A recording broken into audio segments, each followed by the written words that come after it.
faceoff. Shoots it deflected. Right in. Pietrangelo save rebound. Stopped by Pietrangelo.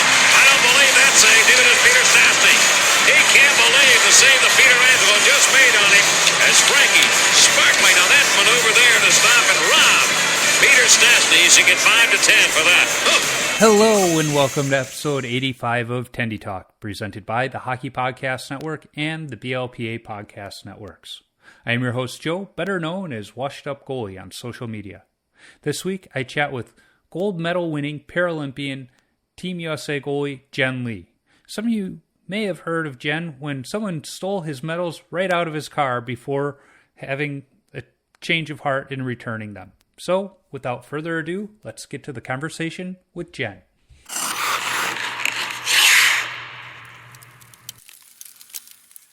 Well, Jen, thanks for joining me on the podcast. I'm actually pretty excited to get you on here. One of my goals with the podcast is to talk to goalies of all ages and skill levels, but that also means not just, male able-bodied goalies. So I've been really focusing this year on having, more female goalies. And then I was really excited to get you on because you are, unlike any other goalie I've had on the podcast, you are a sled hockey goalie, which is really awesome. And not only that, but you are a U.S. gold medal winning sled hockey goalie, which is even cooler for me. Oh, no. Thank you, Joe, for having me on the show. But yeah, it just, like you said, I play a goalie. Goaltending is my position as well, except mine's just going to be a little bit different. It's pair ice hockey now they call it these days, or sled hockey. But the concept's still the same, right? The net, the size doesn't change. The rink, the ice rink sizes doesn't change at all either. So the game's still the same, except we're just finding different ways to stop a puck, Yeah, it's pretty awesome. Now, before we get into the whole sled hockey side of things, you play sled hockey because you lost your leg. So before we learn about that, were you into hockey before the accident, or was it something you discovered after the accident as, a way to still stay active? Yeah, no, I actually grew up playing hockey as well. Just not like college level or even high school level. West Coast. I grew up in the West Coast. A little background. My family and I immigrated from Taiwan. So we grew up in California, San Francisco, Bay Area, and it was like roller and inline hockey became bigger in the '90s because I think to me it was the Mighty Ducks. I watched the Mighty Ducks and I got into hockey because of that. Yep. Well, and then out in California we had pro beach hockey at that time with that crazy ramp behind the net. Right. ESPN's missing a chance to bring that back and, oh my gosh, I make know, some money right? there. Yeah. I know. You can at least put, they can definitely at least put down the Ocho, Yeah. Well, how cool was it too? Because, they had it on the beach and you got these people walking down, I'm assuming it was probably Venice Beach or something. And then okay, you got this game going on. Right. It should be part of the Summer X Games at least. Yeah, and the vibe is just so great, and you see like amazing footwork too by inline roller hockey players. You know? And I think a lot of people hockey in the hockey world, right? People knows that, but and if you're looking in the bigger round, people doesn't know sometimes that you actually transition easier or better to ice hockey as an inline roller. Mm-hmm. Yeah, it was funny when I was in high school. Every day after school, a bunch of my teammates and I, we would meet up at the little grade school right next to our high school because they had a beautiful blacktop parking lot, and we would play roller hockey until the sun went down or we had hockey practice. And our coach would just get so mad. He's like, you guys are playing too much damn roller hockey because your turns just take forever, because that is the one thing with roller hockey is you can't make the tight turn like you can on ice. And he's like, it's ruining the way you guys skate. And we're like, oh, Jesus, no. But yeah, so like you said, you're growing up in California in the 90s. We had the Mighty Ducks. You had Gretzky out in LA. But hockey was still quite a niche sport. So how did you discover it? Was it really just the movie and you're like, I want to try this out? Yeah, that's a good question. Definitely, it wasn't just a movie, right? It has a little bit of everybody kind of played a role. It definitely was during around the summertime, and parking rec and stuff like that. There's always like activities going around, going on after school or summer school around that time. And yeah, and then I remember watching a bunch of kids just playing, stick, like stick ball, in a way they're playing in the schoolyard, playing roller. And then next thing you know, like the crowds got bigger and bigger. And then every time you walk by, after school and you see that, you kind of just draw it into that. So really, that's really kind of like my initial. And then a guy named Richard Solomon, where he is actually more of like a hockey fanatic and whatnot. He was the kid that really kind of got me into the playing hockey and everything else. And afterwards, it was like goaltending was a position that I just like realized I wasn't good at skating. And then, they were like, we're just going to put you in front of the net. There's always like there's the goalie position is always open, right? It's always, there's something available for that. So you're playing, street hockey essentially in the 90s. I'm going to guess you probably wore those glorious Milek leg pads that we all had that left the toes open. So oh yeah, totally. It'd probably be okay for you now because on your one foot you got probably titanium toes and you wouldn't feel it anymore. But it was like, God, I just remember coming home with bruised up toes. It's like, what am I doing to myself? Oh yeah, totally. Those were like Big Five Sporting Goods, like brand too. The one that comes like in a box and then everything's compacted down, and then here comes the free, the set, right? The blocker, catcher, and whatnot. Yeah. So I remember just wearing those things, and then sometimes even mixed with like baseball equipment. Yeah. Yeah. It's like very, very much like Sandlot on with stick and puck, or stick and ball. That's exactly what it was. And I mean, there was just something about that era of the 90s because you had the Mighty Ducks come out, and then you had that wonderful movie Wayne's World with, they're playing street hockey and game off, game on. And it was just like, that was the vibe, not just in California. I was in Chicago. We had the same vibe. And it was like, you'd go by the park, and for whatever reason, the tennis courts never had nets. So this roller hockey players just took over the tennis courts. It's a beautiful flat paved area. And then you got the chain link all around, so you don't have to go chasing the ball when it's out of play. It was just like, and like you said, you go by one day and there's 6 kids out there. The next day there's 10 kids, and then before you know it, you got enough for 2-3 teams, and you're just taking turns. And no, totally. It's definitely like definitely there was a lot of pickup games happening at the tennis courts. Yeah, because it was just the only place it was kind of like available, unless you go to the basketball court. But like you go to the basketball court, it would be taken over by noon, right? Because there are actually going to be more people playing over there on the basketball court. So I got some good memories back what you just said. Yeah. Totally. I remember growing up, we had paved alleys in Chicago, but there was like this groove right in the middle of the alley for drainage. And so we would play in the alley by my buddy's house. And right behind his house was actually a funeral home. And they had this great, big, beautiful, brand new paved blacktop parking lot. And the one day the mortician came on, he's like, why are you guys playing in the alley? Why aren't you playing in the parking lot? And we're like, well, it's not ours.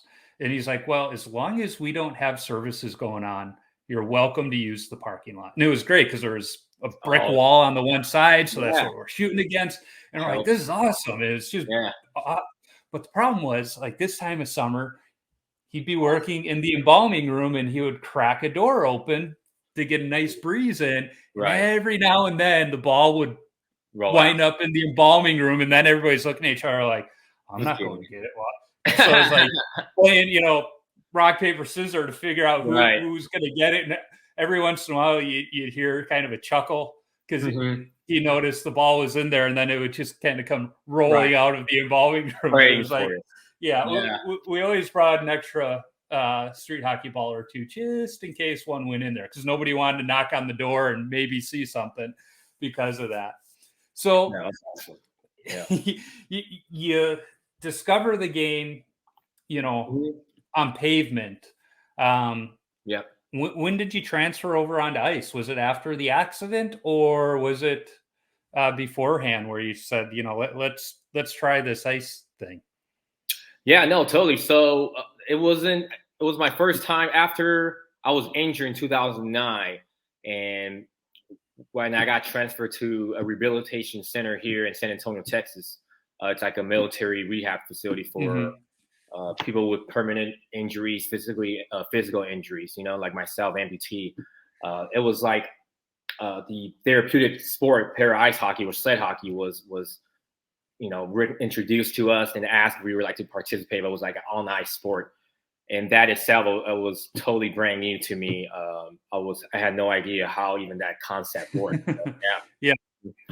Yeah. So let's talk about the accident. So even before the accident, you decided to sign up for our military and serve our country, which is just awesome. What branch were you in, by the way? Army, U.S. Army. Okay, very cool. Good friends of ours, their son, he's in the Army. He's finishing college this year, and then he'll be active duty infantry. He was, cool. And my nephew is currently I think he's in week 3 or week 4 boot camp at Great Lakes for the Navy. So the Navy, yeah, that's Great Lakes. Mm-hmm. Yeah, yeah. Yeah. It was really funny because my nephew came over the night before he was going off to boot camp and, give us some hugs and everything. And he's like, well, I got to leave. I got to go to my mom's house. And we're like, oh, that's nice. He's like, no, I needed her to clip my fingernails. And we kind of looked at him and we're like, you're 18 years old. He's like, well, I can clip them. She just does a really nice job. And we're like, that's sweet on one end, but like, you're going to boot camp tomorrow. You cannot say things like that anymore, buddy. And he's like, I know. Right. Being in the last month, the parents' love and all that before. Yeah. Yeah. Totally. Yeah. No, I hear you. No.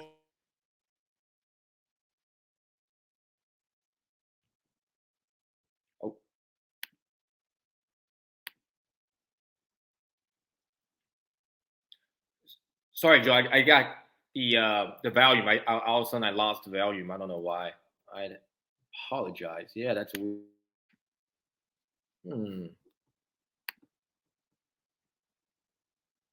Yeah, it doesn't. Can you hear me? Okay, that's weird. Oh, there we go. It's back. Yeah. Just, all of a sudden, it just lost audio. I was like, "What happened?" Yeah. Sorry about that. On my end, my mic every now and then it's pretty finicky, and if I just tap it, the cord comes out. Oh, okay. Oh, no worries. Yeah, but for my nephew, because of COVID restrictions, they only get 4 tickets to the graduation right now, and his parents are divorced, so obviously they're each going to come and grandparents should be there before us. On top of that, so we said, all right, we'll come down to Chicago graduation weekend, and after the graduation, we're going to take you out for dinner. And he's like, all right, I'm down for that. Nice.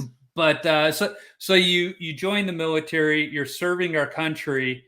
And I think some people listening, they hear, you're an amputee, and they're probably thinking, was a combat. But in my reading, it was a motorcycle accident, correct? Yeah, it was. It was a motorcycle accident back in 2009. I was stationed in Savannah, Georgia at that time. But then my accident happened in Florida, Jacksonville, Florida, where I was riding back with 4 of my other colleagues or other motorcycle buddies. Yeah, that was also in the military with me. Mm-hmm. It's interesting you say that. You were on leave, and it happened because I was talking to our friend whose son is in the Army. He was a 20-year Navy carrier pilot, and he said, most of the injuries he saw of his colleagues through his 20 years was while they were on leave, not in combat. It's just kind of crazy how that happens, but you get in the accident, you lose the leg. What were at that point? I mean, what are you thinking, of what the future holds for you at that point? Yeah, totally. Like very, very great point you brought up earlier. Just, where your buddy says he saw more leave accident or, like not in the combat and stuff like that. Because I think the statistics at that time coming back from downrange, we call it downrange, like a combat theater, right? Or like a deployment trip, I think it's like every 1 out of 5 return will, just get an accident or something, but most likely a motorcycle. So the statistic was definitely like similar to what your buddy's saying. Hey, I see more like vehicular accident and all that stuff. So again, like circle back for sure, it was just a typical Saturday riding, where 5 of us like to ride, and we have ridden before in different places or to different cities. I think we have ridden to South Carolina as well, and Hilton Head and whatnot. So, when the accident happened, definitely was something that was just, basic questions I asked myself: could I even walk again? Can I even run again? Can I continue to serve my country? And those things were definitely, was playing around, and I was wondering, hey, if this is even possible. So in a way, I call it one chapter close, open another, but I had no idea what that chapter was going to look like in a way. Yeah. My grandfather, later on in life, he had hardening of the arteries, and he wound up having both legs amputated just below the knee, not at the same time. So when he was going in to have his second one amputated, he made us take his prosthetic and hold on to it in the waiting room. And we're a family that, has dark humor. So my uncle set it on the coffee table, because this waiting room, like, you had to walk through it to get to most places in the hospital. So he sets it on the coffee table with the lampshade on top, like in A Christmas Story. So that got a lot of looks. Because of course, I believe it was around Christmas time too. So that was funny. But then after the surgery and they transfer him to the rehab facility, the nurse comes in, and this poor guy didn't know what he was in for. The nurse looks at my grandpa. He goes, we like to set goals for what you want to do when you leave the rehab facility. Do you have any? Have you thought of any? And my grandpa, he's sitting there, thinks for a minute. He goes, I always wanted to be a jockey, but I was too tall. But I suppose I meet the height requirement now. And this poor nurse just like looking around at all of us like, what do I do? And we're like, yeah, that sounds like a good idea, Grandpa. His thing was, I can sit here and feel sorry for myself, or I can face it with humor and accept it and move forward and learn how to move on. And that's what he did. Yeah, totally. I think everyone has a different way of how they see it, how they handle, with these type of traumatic events or situation. But for me, luckily, I have, and like you said, it's sense of humor is a huge thing, especially I think in the military, where I think we were pretty open or have a thicker skin or just more blunt about certain things, So I have like witnessed, my fellow amputee who I rehab alongside with, like where they ended up like drinking out of it, their prosthetic leg, they have beer pouring in a socket. And that's so cool, right? But then you see other people got into it at a bar somewhere, and everybody jump on the bandwagon and start drinking out of their leg. And that to me, I'm like, I don't know if I've ever drinking out of anyone's leg or a man's leg, but that's so cool, Yeah, my own maybe, but not somebody else's. Even maybe like my socket's a little bit pretty high up to the groin area, but I may have to do a little wipes or something, a little sanitizer wipes, but totally, but it definitely had to take. Like you mentioned, one of those like, hey, are you going to continue to make excuses or feel sorry for yourself? Where, and I don't think anyone can take that away from it, right? Where it's like, hey, if you do lose a leg and you may just feel that way and no one can understand you. And you're totally right, because I remember there were times at the beginning when I lost my leg where I have an able body where it's like missing 2 legs. They're going to be like, oh, you're going to be okay. Or, things, like just these encouraging things. I'm like, what do you know? It's your leg, but it took some, and it just took some of that understanding, but definitely was really a help as well, where I rehab alongside with the guys who came back from combat theater, like, Marines, Army guys. There were special operators as well that was there, different men's and women's service members that really put their harm in the way at the front line, came back and tried to go back to kicking doors, continue to kick doors after they were injured heavily. Yeah, I remember my grandpa. His biggest thing was he would complain that his toes still itched. Oh, Phantom Pain, yeah. He would get that all the time. Totally. And my mom would go to his prosthetic leg and scratch his toes. He goes, oddly, it feels better. It's crazy about that is like someone told me, and I didn't believe it, but they're like, if you actually had your leg amputated today and you had no knowledge what a phantom pain, or if that doesn't like instill in your brain or imprint in your brain, you actually wouldn't have the pain or the itch.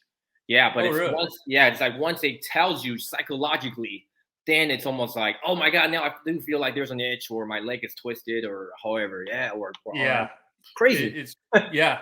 So, post accident at the rehab facility, they bring up sled hockey to you. I've seen the videos where they bring NHL guys out there in the sleds and it doesn't go well for them. What was it like that first time they put you in the sled? You're out there.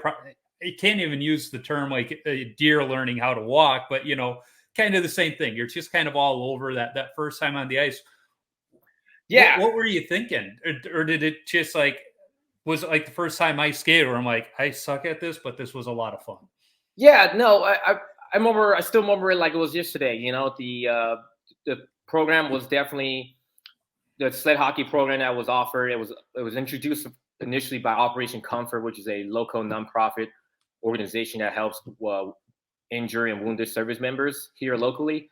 And they brought it up to the military facility at the Center for the Intrepid. And when they told me to go over there and just to try it out, first time on the local ice rink. First, I was just like, "There's an ice rink in San Antonio." I was like, "Texas, it's like 100 degrees." Like, like I was just thinking, like maybe this is a joke. Maybe they're just like, "Hey, like the visual, you're on the ice, but you're actually not," And then and I actually went there. Was an actual ice rink, Northwoods Ice Hockey Center, Ice and Golf Center, and I was really over. I think just being able to play hockey again gave me that sense of like that goosebumps or that excitement as well, because it's been a while. I haven't touched the gears or involved in anything that has to do with hockey since like high school in a way. And then I joined the service. So when I got on the ice for the first time, it just felt great. It just felt so free. And then I think that's the word it can describe, because you're the first time where you may be limited from running.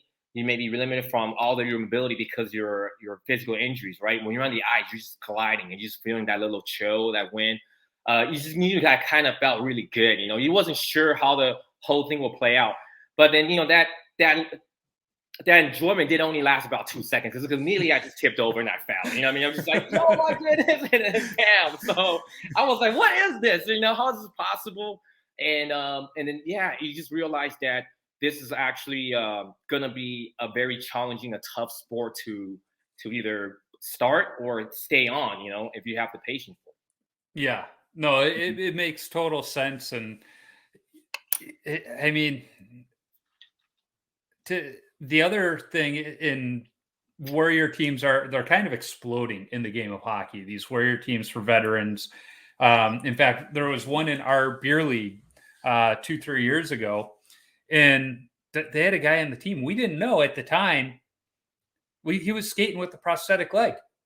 You wouldn't know by his stride. It wasn't until after the game that he's got his hockey bag and his prosthetic leg over his shoulder walking out into the parking lot. And they're like, man, he's better than some of our guys. But the one thing I've heard from a lot of the guys that I've talked to that are on these warrior teams is it's not just about playing the game and having that outlet to play. It's the locker room for a lot of, these vets that play on these teams to, especially for like yourself, it's you've all, for the most part, whether it's a physical or emotional trauma that you've experienced, there's only a certain group of people that are going to understand that, and they're in that locker room with you. And in a way, it's one of the few places you guys can really be your authentic selves. Yeah, no, totally 100%, because as you mentioned, the other service member in that locker room, the locker room is a huge thing. And you're talking about camaraderie. I'm not sure if I'm pronouncing that word right, but camaraderie is like the biggest thing, and it's the military cohesiveness and the cohesion, and it kind of bring you back that sense of like hey, you're back with your units, you're back with your brothers and sisters, because in a way, like now you have other different branches of service all in one locker room. And my teammates, Rico, can like say it the best. It's like everybody started bashing on each other. You got like Marines making fun of the Army, but then we're both making fun of the Air Force, like like just different, like the toughness of it and what they did in the military, and how bad like the navies are and all these things, and it just like that continue, like the trash talk, the chirp in the locker room. It definitely was like made you feel that back in that, hey, you're back with those guys, for sure. So you play on the U.S. team. How many of those guys on the team are veterans? Yeah, the numbers will go up and down. I think when we try out at the team, when we try out for the national team back in the 2010-2011 season, the guys that made it was myself. The guys that made it that was from the military in a way were a veteran. Was myself, Rico Roman, and Paul Schaus. That was 3. And me and Rico was Army, and Paul Schaus was a U.S. Marine. And more and more later on, it kind of just added. We had, and then just the guys try out, and then just able to get a roster or get selected. And then you were looking at as high as like about 6 or 7, close to it at one season. So it's a definitely a mixed number per season, or every time, or every 4 years. But I say it's still really great to see that, because here I was rehabbing alongside like with Joshua Sweeney, Rico Roman, or Luke McDermott, like Ralph de Quebec was from Walter Reed. Those are the guys that I kind of mentioned. They were like, was on the, was current or former Paralympic guys on the team, that was Marines and Air Force, Army guys, so yeah. Well, and as I look at it, it's this really cool phase for you guys, because you went from defending our country, now you're representing our country on the national stage, and continuing to make us proud. No, thank you. It's definitely in a way, my teammates, the way they describe it the best. They say it's a different way to represent your country. Exactly. Where we definitely has, a lot of us still had a lot of fight in us, right? And especially for me, where I definitely wanted to stay in the military, but then I knew kind of way, my fight may be over as far as like, deploy me again back down range to Iraq, Afghanistan, or wherever we were at that time. Mm-hmm. Yeah.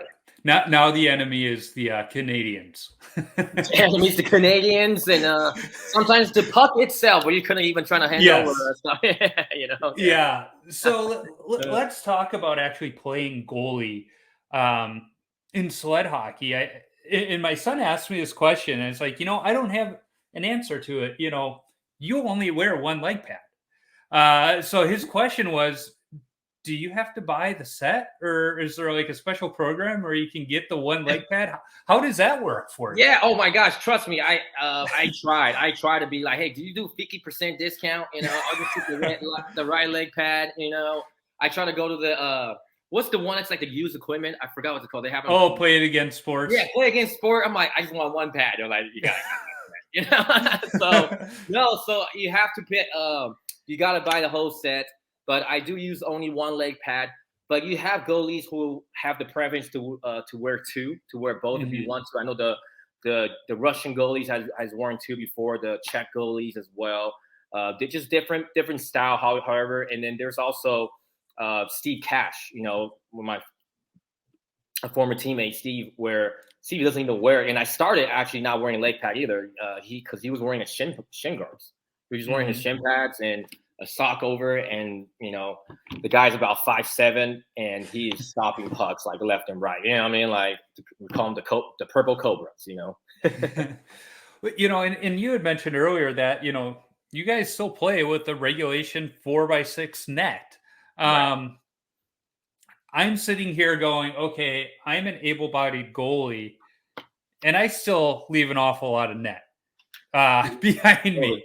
If I'm now essentially sitting down in a sled playing, there's a lot of net above me. So, how good are some of these guys at lifting that puck up and over you to where that does become a concern? Or is it really, the net's 4 feet high, but you really only have to focus on maybe the top 2 or 3 feet. No, I mean, it's, if you ask me the same question like 10 years ago, Joe, like I would say, hey, you get the gist of like how the player is going to shoot, where they want to place the puck, and how maybe fancy they want it to finish and look great for the goal, Kodak and all that. But now you're looking, now the game has evolved so much where now they're able to use right hand to left hand will switch back, right? Because we're, in our sport, we have 2 sticks instead of 1. And where, the shot placement are getting even more accurate. The shots are coming at you a little bit, more harder, faster, heavier.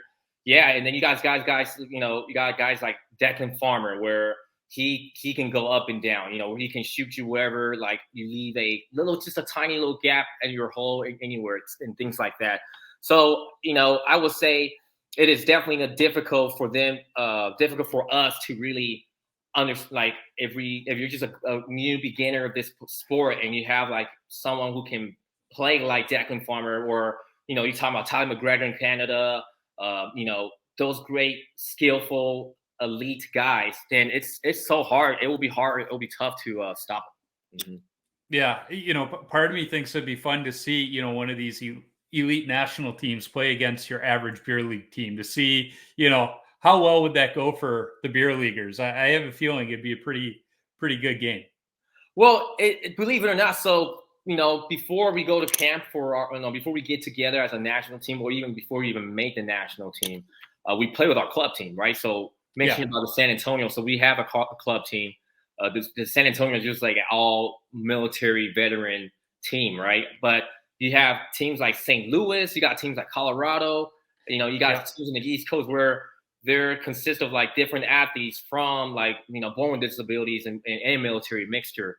But at the same time, just like our club team, we have national team too that plays. Mm-hmm. So in a way, we're playing with our guys who, maybe veteran guys, but who are not just like as high level, but they're still great enough to like, hey, we can play a good club game or close to a development team level game. And oh man, it's just like it's so much fun out there though, because it's a totally different dynamic hockey, but it's still cool. One of the first times I saw Sled Hockey was up here at the Super Rink in Minnesota. They have the Hendrickson Foundation. Okay, yeah. And they have a celebration every summer, and it's just all kinds of. They use the term adaptive hockey because there's blind hockey.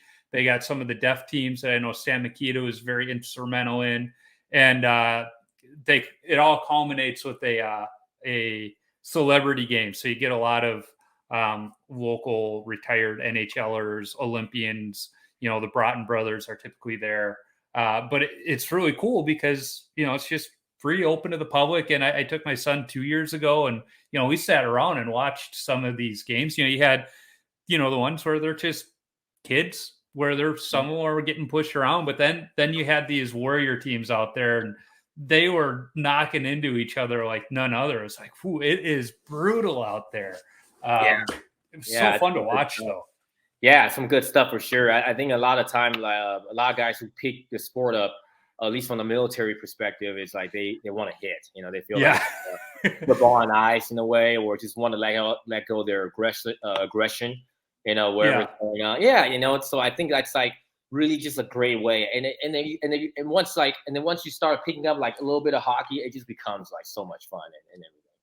Yeah. Do you think it's that ability to actually hit and let out some of that aggression is why you've seen more and more injured vets take to the sport?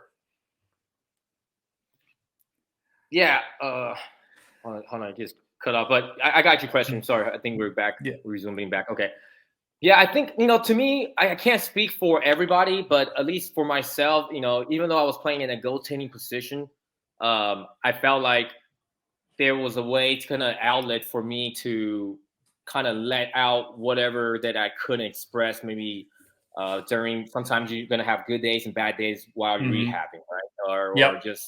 Or even when you went back with your significant others or your spouses, and I think different things, and I think just the ice would just have that outlet because also it was also hockey, right? But but you couldn't do that if it was like wheelchair basketball. People would look at you crazy, or sitting volleyball, or things like that. But I think hockey was just such a sense that like it definitely for me to do that, and then people would just be like, oh, that's just him lashing out, and then just it's okay in a way.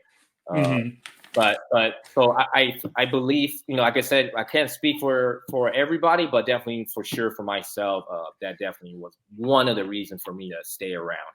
Yeah, no, and I can see that because, like you said, when you're going through any sort of injury, there's that anger that as you're trying to figure things out. It's like, I know I should be able to do this. My mind's telling me I can do it, but my body's not. And so you get that pent up anger, and you don't want to take it out on those that are helping you or loving you. And, hockey gives you that chance to do it in a controlled environment. And like you said, nobody look at you like, ooh, you need to take it easy there. Yeah. And I think that's true even for, us.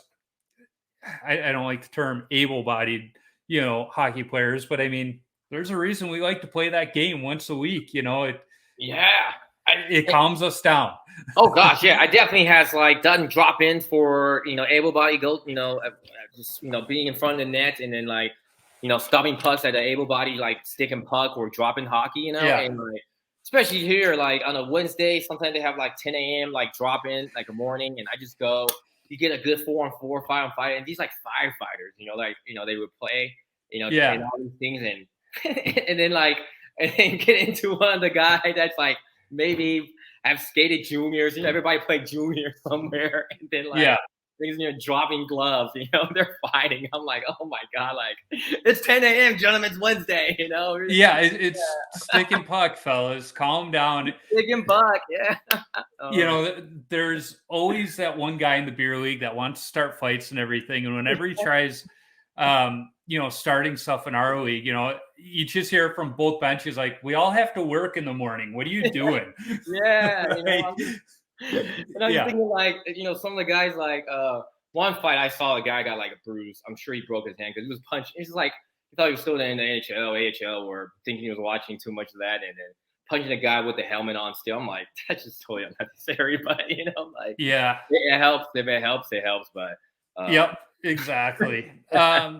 So let's get back to the equipment you have. Because for the most part, it is what I would wear on the ice is kind of what you have. You've got the chest protector, you have the gloves. Do you have any modifications to your gloves? I ask because I know some of the players kind of have some extra grips on their gloves at times. What about you as a goalie? Do you have anything extra, especially on kind of the underside that where I wouldn't have it, but do you, because you kind of have to go a little different to stop those high shots than I do? Yeah, Joe, like for me, it's believe it or not, like I'm not a crazy high maintenance guy as far as like little stuff to add on, and maybe I should. Maybe that'll help me like make more. I don't know, like start a couple more games. But it's just like for me, it's the basic modification for it is there, right? For sled goaltenders, for us, like we gotta put spikes on our glove side where it's gonna be on the hand side of it where you can put it down and still maneuver or move side to side or forward and back, whereas a skating procedure. And, blocker, I have seen teammates and where I've done it before where you can put spikes around the knuckle area or inside that blocker, where it can help you do a maybe extra grip if you want to on the ice, if you like kind of lay flat down already and you need to kind of just have a power push slide. So I've seen that before. Yeah. I have seen different modification as far as like different sticks. How do you like your sticks? Some people like it almost like the regular goaltending sticks, right? But it's cut down shorter for their length and whatnot. Yeah. For me, mine looks almost like a tomahawk stick, right? I think you've seen that if you look at the picture, right? But it's not directly straight or flat. It's going to be a little bit at like a 45-degree angle and whatnot, just to have that angle and then for me to cover the blocker side a little bit better. But I definitely don't. But like I said, I definitely don't have like the extra padding or all these things. And sometimes I don't think about it, and then until I get hit there, I'm like, I think I should put something there. Yeah. Well, that was me in college. I started wearing a slash guard on my glove hand, but I turned it around because harder shots and everything else, and I kept getting bruises right here. So Yeah, just went and got a, slash guards that normally you have the plastic up here. I just turned it around and like, boom. And it was funny because never really heard other goalies doing that. But, as I started being around more high level goalies, I started seeing more and more of them with that slash guard just on the glove hand. It's like one of those things none of us really talked about. We all just kind of did on our own. Interesting. Yeah, that's a very creative way too. Yeah. So, you start playing sled hockey as part of your rehab, but next thing you know, you're pulling on the USA sweater and you're representing our country at the Olympics. How did that happen? Yeah, totally. That definitely wasn't part of the plan, right? No one says like, especially for people who enlisted or served, like put their right hand up, like, hey, I'm going to defend my country. Also, maybe if it doesn't pan out, be in the Paralympics, right? So those things were definitely I would say just one journey, one chapter at a time, Yeah. I think the most important for me at that time was just to like, hey, find an outlet, find a therapeutic reason for it. And I fell in love with the sport. Then afterwards was not just about playing for fun and playing competitively, along with other guys that really wants to take this game at the next level. So like guys again mentioned like Rico Roman, Joshua Sweeney, Luke McDermott, Josh Hargis, like a lot of those guys that play at Chris Leverkusen too. They want to play, they want to win. And I think that was the biggest thing is that we all have this competitive edge to want to win and want to be better. So like, it wasn't just about hitting anymore. It wasn't just like getting on the ice and know how to shoot with the one hand. It was about learning the concept of the game. And then so from that, after we kind of established a little bit of that. And then our coach, Lonnie Hanna, at that time, he was already on the national team, but he does come back and coach us on his own time, right? And that's when he was just like, man, like there's a good shot, like three or four of you should go try out and then try out for the team. Just never know.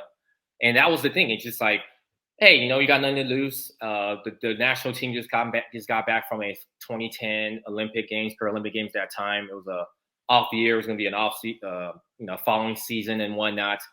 And so went a trial, and then little did I know they picked me up to be one of the goalies, and had no idea where that's going to take off, and then bam.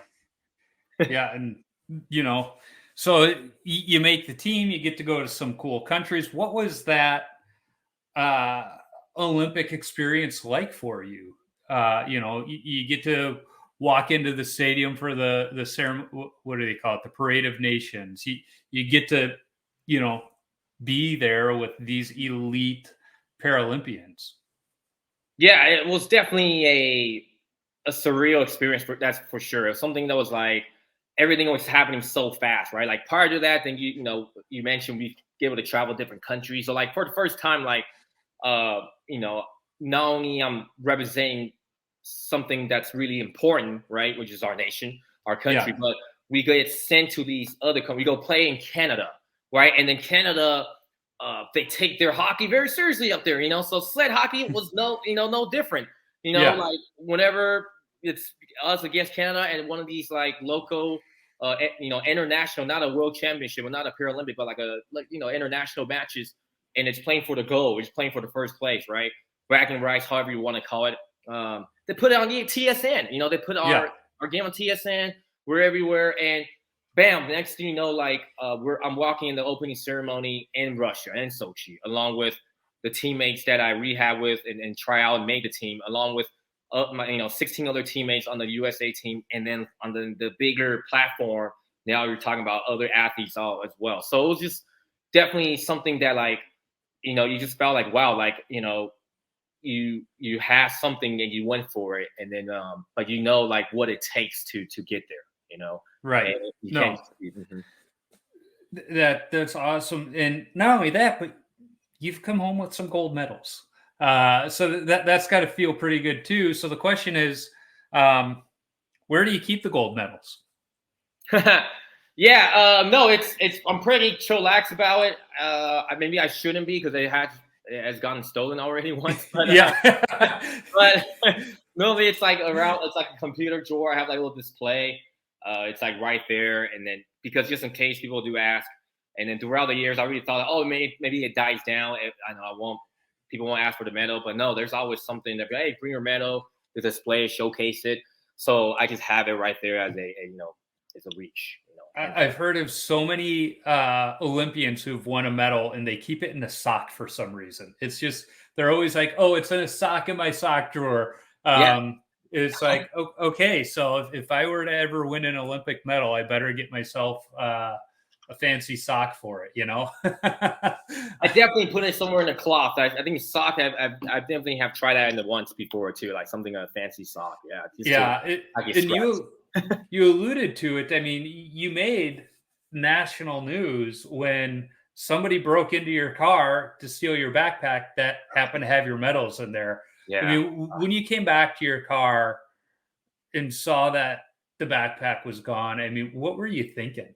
Like, oh, I definitely, my heart sank, or whatever you would call it, stomach dropped. I don't know what the right terminology of it was, but like, first thing I noticed once I was walking back toward my car, and I drive a Tesla, so I get a notification, right? Like they're so high tech. So prior to even getting to the garage or getting to my car, we got a notification saying, hey, your alarm has been going off for the last 5 minutes, and all these things. And I'm just thinking, oh, maybe just someone bumped into it or whatever.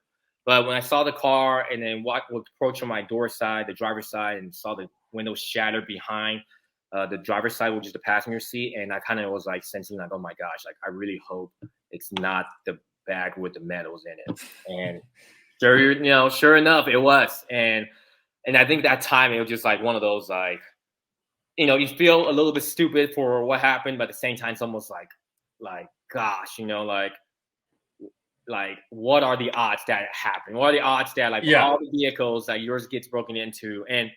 And for me, it's just like, it wasn't just really kind of nonchalant about, like, I have like my car windows are tinted.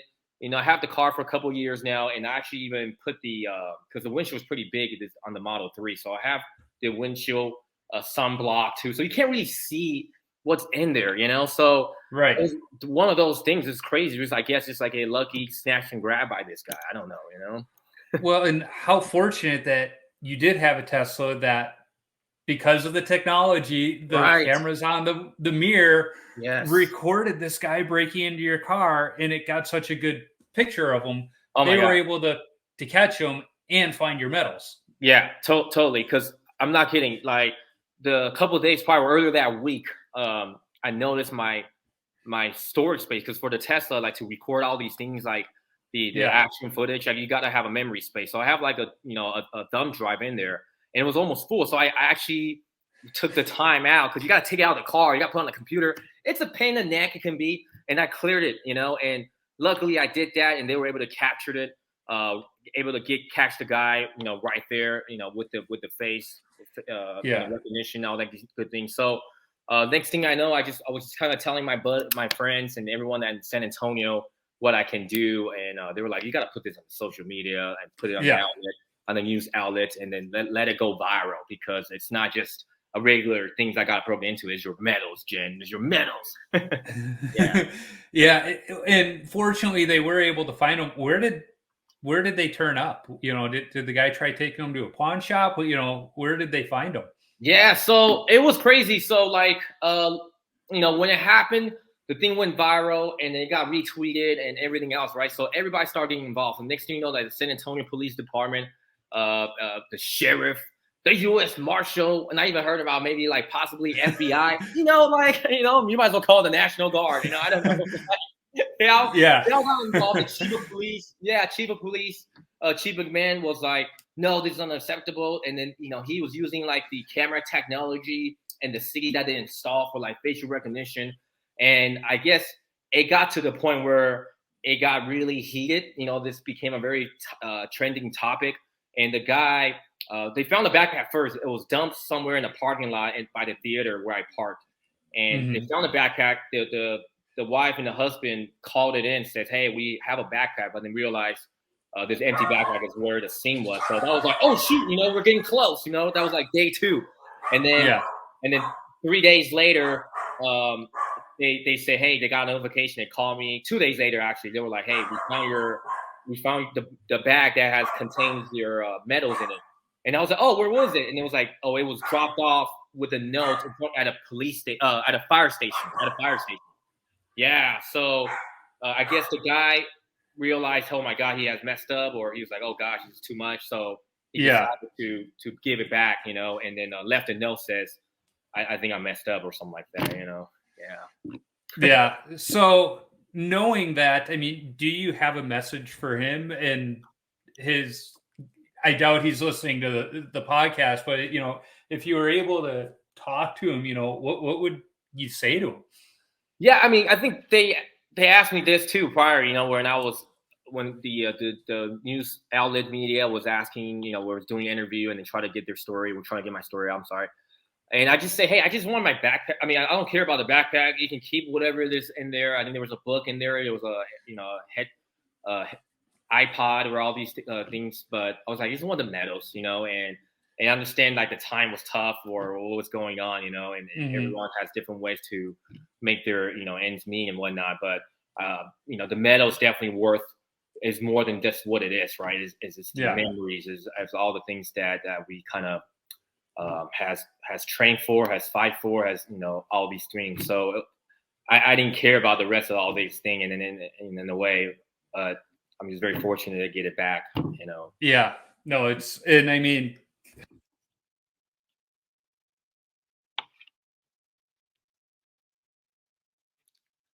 but sorry, the microphone again. Yeah. Oh. Yeah. My microphone, it keeps popping out, and I don't know. There you are. Yeah. But how fortunate that you just happen to be driving a Tesla and not a Honda or a Ford that wouldn't record this. Just kind of that series of and I think these are type of energy and all these things, right? I think more and more I played in the position, the goaltending position. The more you understand, like sometimes it's not about. Goaltending is not just about like what you do on the ice and what works for you, and then like what you learn from like the coaching of it or the aspect of the game. Sometimes it has a lot of more of a spiritual involved as in your game as well, where it may help you grow or understand the game concept better in a different way, or then it makes you maybe see the game better in different ways, And I think that time it just make. I mean, I wouldn't say, it makes sense, but it's just like, oh man, like these things happen for a reason where a lot of people may not understand it, but like for me, like I understood why, and I'm just glad that it worked out in a way in my favor, Mm-hmm. Yeah, it's one of those things, there's those times where you just go, things happened for a reason. And you don't question them. It reminds me when I was in college, I went to Catholic school my whole life, and very much like the scene from the movie Rudy, where he's in the church and the priest goes, "There's two things I'm certain of in life. There is a God and I'm not him."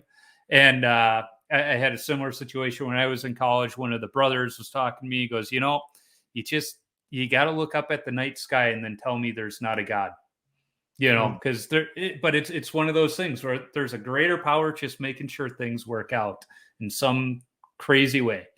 Yeah, because it really is. It goes back to like, how did I even end up playing hockey again, or in a position, and then there's the story behind of like it wasn't just bread and butter the whole way to making making the Sochi team, the roster, and then afterwards making it for the Pyeongchang 2018, and then this whole thing about how I became a starter in 2022. So it's like a way of different ways of like.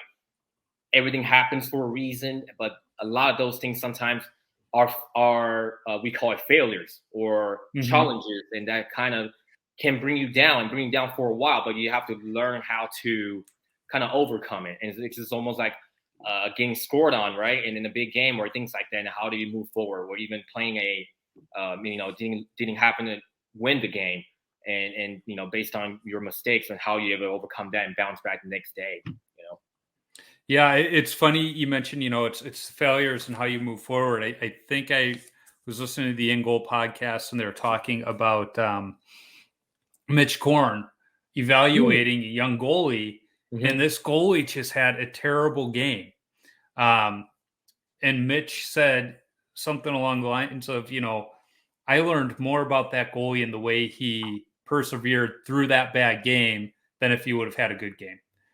You'll learn more about people in their downtime than you do their good time. So there's a lot to that. Now I'm looking at the time. We've been talking a while, so I want to be mindful of that. I end every episode with a list of 10 questions. I've stopped calling them rapid fire questions because they tend to lead to more fun stories. But they're the same questions I've asked every single goalie, from the Bantam goalie all the way up to Stanley Cup Hall of Fame goalies. Sure. So it's fun to see how they go. And the first one is, what's the craziest coaching moment from your playing days where a coach just lost it? Wow. I think for me, it's when, I think it's like earlier in the years in the season. When I was playing like my first, second year on the team, and then we had different head coaches changes, but at that time we were playing under Coach Maluda, Ray Maluda, and he just he's a little bit more. He played in the former pro league in the past, and then so he just has that fire in the trend, and I never really kind of like deal with that as far as like that kind of explosiveness goes, especially in the hockey realm. So I think it's like one of those, like, we had a pretty okay game, and then like the next morning went to practice, and then like it just it wasn't like exactly how you wanted, how the coaching staff wanted, and he just lost it and backskating us. Like, I was just like, wow, this is my first time experiencing that. Like everyone was like, oh, this is cool, crazy crap and all these things. I'm just like, wow, this is pretty cool, Yeah.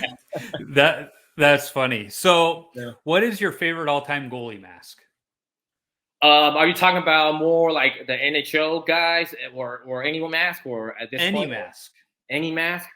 Man, I mean, like, how I even drew into the playing goalie in the position is really like, it was like Dominic Hasek, Chris Osgood's, like, where their cage was just different, compared to others, and then like that itself, it just stood out. It wasn't like the painting or the picture or the graphics. It was like that way, it just looked different, and then they play like, they were pretty much, own the ice, you know what I'm saying? Like, so they're at a different level too. So I think those are the masks that really stood out to me, at least that got me into wanting to play goalie as well. Yeah, and I like that you mentioned Osgood. He belongs in the Hall of Fame. I'm a Blackhawks fan saying that. He belongs in the Hall of Fame, and people that try and say, well, look at the teams in front of him, I hate that explanation, because hardly ever does a great team with an okay goaltender win the Stanley Cup. It's happened, like this year, it happened. The Hawks in 2010 with Antoniemi, it happened, but you need a good goaltender, and that's why if you're, Osgood's not in there, you got a guy like Corey Crawford, who probably won't make it in the Hall of Fame, even though he's got almost identical numbers to Henrik Lundqvist, who will probably be a first ballot Hall of Famer. It's like, Osgood, he belongs in there. Yeah, and it's crazy how you mentioned that, because like we do talk about that stuff, but like people take that as like the goaltender absolutely did not do anything, or you know what I mean, or the time that preseason started to like all the way to the mid-season, and then like through like different there's going to be teams that they had their ups and downs or injuries in the battle. He stepped up and played that, and then to help keep in the first place or in the playoffs, all these things, punch the card to so I feel like it's so totally unfair to do that sometimes, that we get that. It is, and at the same time, some of these great teams are great because of that goalie. You hear it all the time about Grant Fuhrer and how the Oilers knew that they could let in 5 or 6 goals. They didn't care, because they knew Grant was going to stop the ones they needed when it mattered. And he did, and that allowed them to play a looser style of game. But if they didn't trust their goalie, if they didn't think he was good enough, they wouldn't have played that loose, open style game that allowed them to score all those goals. And that's where the good goalies make that difference, is they allow those teams to take those chances to play a riskier game, because they know if they cough the puck over and there's a turnover or an odd man rush, they're good back there. Yeah. It makes a big difference. When I was coaching high school hockey, we saw it all the time. There's, one or two kids when we had to give them their few starts a year, we played different. We played a much more defensive game because of that. But when we put our number one goalie in, it was a completely different game. The guys had confidence, so they tried those stretch passes. They tried those dangles, and because they knew if it didn't work out, they had them behind you. Yeah. Yep. So next question: what's your favorite rink that you've played at? Favorite rink? Wow, I would say got the chance to play a lot of different rink sizes. So I would like, if you want to start like the World Championship first, or whatnot, like at that level first, I would say Czech Republic. I think Ostrava. Prior to the COVID, they held like the World Championship there, and oh my gosh, it was just loud. It was just loud, and they love their hockey. They had fireworks. They had ice girls, and I was like, this is crazy. On a sled hockey game, and it's just like nuts, and then you have Russia in Sochi when we're playing, in that Paralympic and the Olympic size rinks. You have like, we're playing gold medal against Russia, so it's like Russia versus US again, and then you had like President Putin that was watching the game, and it was just like a different sense, yeah. And then you're looking at North America, Canada. I would say like Calgary, and like Nova Scotia. Like they, every time you go up there and play, you definitely have like really good crowds and everything else. Yeah, so that's awesome. And to play in Russia with Putin in the house had to have been quite an experience. Yeah. It was nuts. It was nuts that you can see them like right there at the suite level, and they're just looking on, like. Yeah, and to win the game and probably just see his anger in his eyes had to make it even better. Kind of Oh yeah. Oh, it's. I don't want to. I mean, it's a whole story. You can do a whole podcast about that, right? You have to. There's like a documentary came out. It's called like Incurious about what happened in Sochi, or like about athletes. Yep. And then there's like, and then supposedly the head coach of the Russian team that time, one of the coaching staff like disappeared. Or then after the Sochi loss, it was just like, you know what I mean? You kind of question like what happened, and different things. Yeah. So this is a question that I'm really interested to hear your response, because you do play sled hockey. What's your favorite stick that you've ever used? Favorite stick? Wow. Yeah. We don't get that much like, all our sticks are like handmade. We made it ourselves. Yeah. So we actually make our sticks from scratch. So if you want to say what was the best stick I ever made, I think it was my boy who was a combat engineer, Sean Semesky. He had his crazy MacGyver engineering and about like how to reinforce my hockey sticks stronger, because it just kept getting broken. I was just like, hey man, like every camp or every 2 camps, it will break a bunch of sticks. And he was like, that's it. We're going to try to figure this out. And he came out with this concept. He was like, it's still going to be light. We're going to only add just a little bit of like ounces of weight, but nothing too crazy. And I think that's pretty much my answer. That's awesome. Yeah. You're starting to see more of the manufacturers, so focus a little bit on at least the player sticks for sled hockey. Yeah. Shops, some of the blades, at first I was like, what kind of goofy blade is this? Then it dawned on me, it's like, oh, these are sled hockey blades.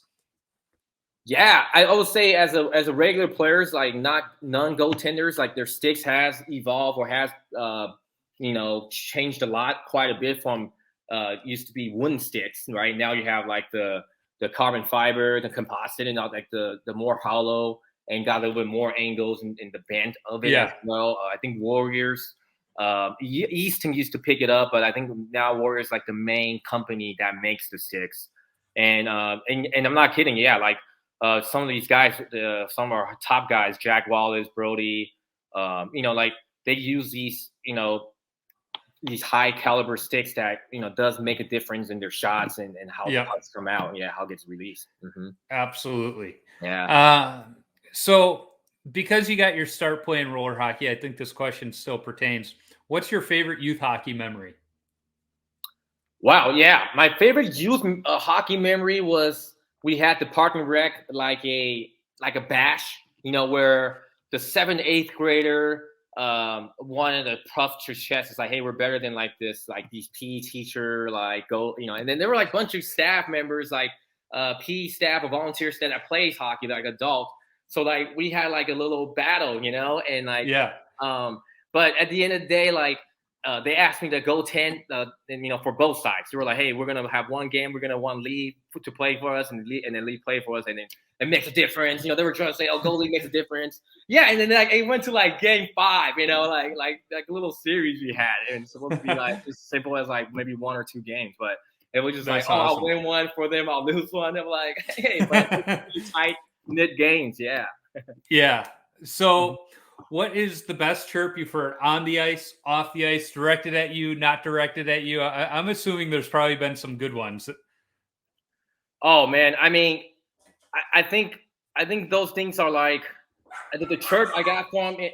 It's really, I don't know. I normally try to like face them out, so I'm trying to remember like what they say, but I think it's just like, I think the best one was like my first 10 seasons. I'm not gonna lie, like I don't even play much. I had like Steve Cash, were considered as one of the best goalie. What he does in front of the net, and so whenever actually you get the time to play or chance to play in front of like a higher or better team like Canada or Russia, all these things, and then you see some of the guys like, oh, they finally put you in, huh? Like, oh, it's gonna be like a Swiss cheese, it's gonna be like a Christmas lights all day, things like that. Yeah. And I kind of just chuckle. I'm like, yep, here I am, so here we go. Yeah.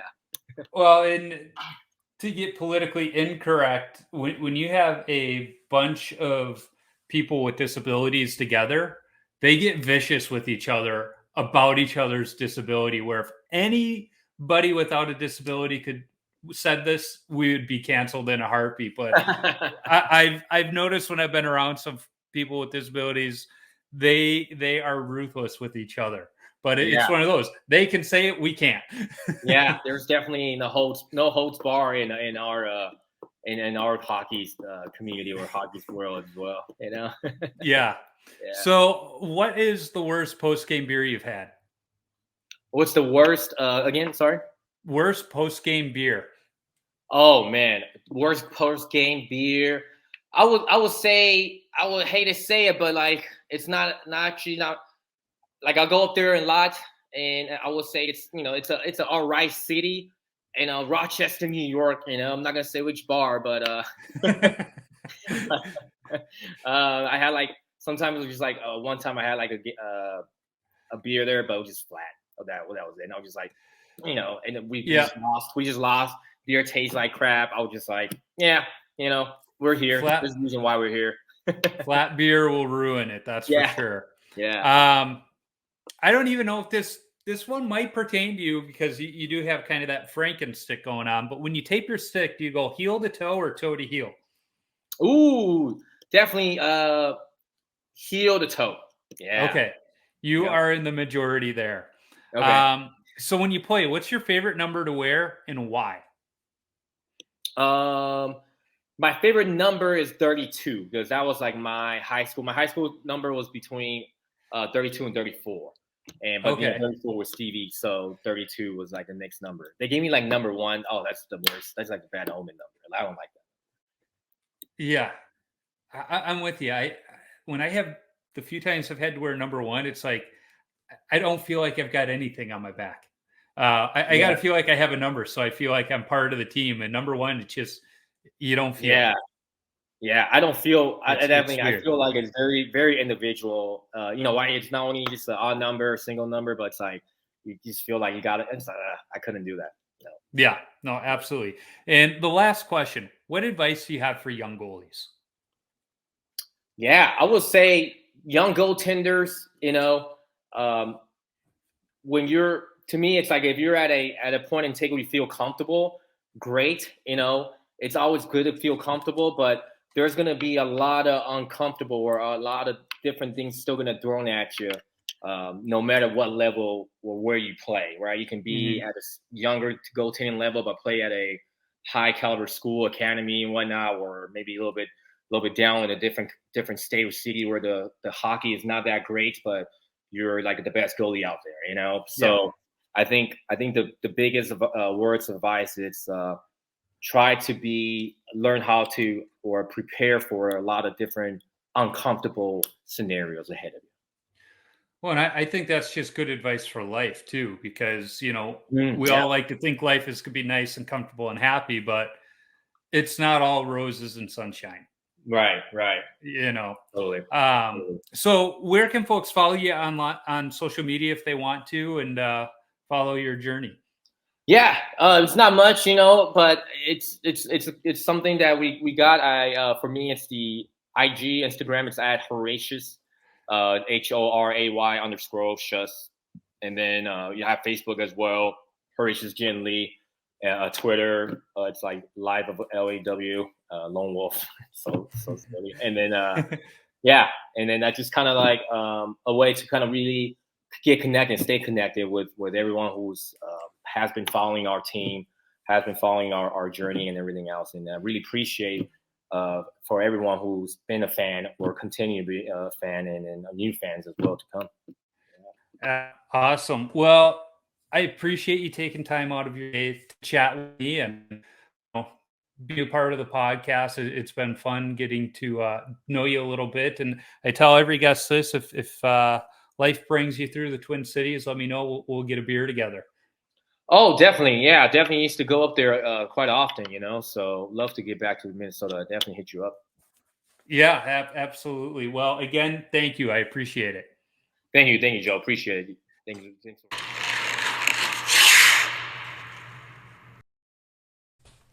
What a cool conversation that was with Jen.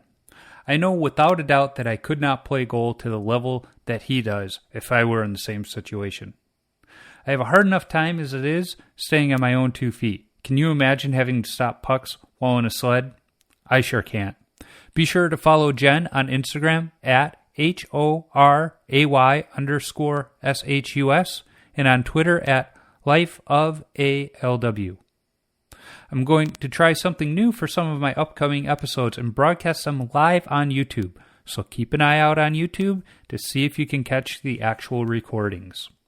You can find me on Instagram, Twitter, Facebook, and YouTube simply by searching for Wash Up Goalie, and I'll pop up. Visit washupgoalie.com for some great hockey-related content, my beer league hockey video highlights, which should be starting up again here pretty soon, and of course, all podcast episodes. If you want some Wash Up Goalie or Tendy Talk apparel, be sure to visit my Threadless shop by clicking the merchandise link on the website. If you like this podcast, go listen to the BLPA Big Show. It's the OG BLPA Podcast Network show where a couple of beer league players talk beer league hockey, draft experience shenanigans, and exploits from around the game. Be sure to check out the full lineup of hockey-related podcasts on the Hockey Podcast Network as well. There are too many lists here, but shows like the Pucks in Deep podcast, the Dump and Change podcast, and the World Hockey Report podcast can all be found. If you're looking for something good to read, get yourself a subscription to the Vintage Tendy magazine. Published quarterly, the magazine takes a deep dive into an 80s and 90s era goalie. In the first 5 issues, they've covered Felix Potvin, Grant Fuhr, Tim Cheveldae, Jocelyn Thibault, Ken Reggett, John Van Beesbrook, and episode 20 guest, mask painter Don Strauss. I need to thank the band The Zambonis for allowing me to use their music on my episodes. You can download their music on iTunes or listen wherever you stream music from. And as always, I'm working on lining up other goalies to talk to. If you are a goalie or have connections to a goalie who I should talk to, shoot me an email at washupgoalie39@gmail.com or send me a DM on social media. Let's not forget, if you're a brand who wants to sponsor the show, be sure to reach out to me. I'd be happy to talk. And finally, if you like what you hear, be sure to subscribe, rate, and comment on the podcast platform you're listening on. It's a quick action on your part that helps others find Tendy Talk. So, until next time, keep your stick on the ice and your body square to the puck.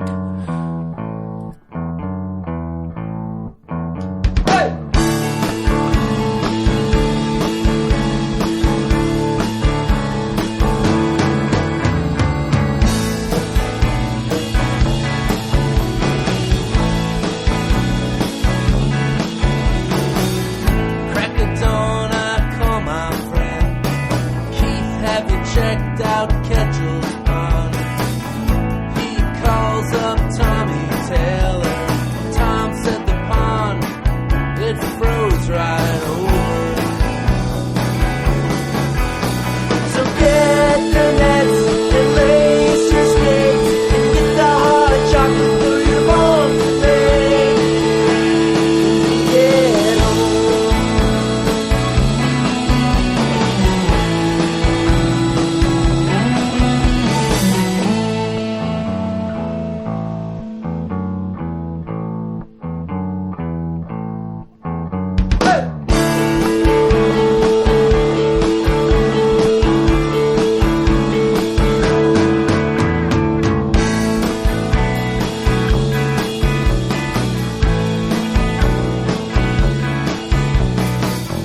Crack the dawn, I call my friend. Hey Tarkin, Yeah, Dave. hey, have you checked out the pond today?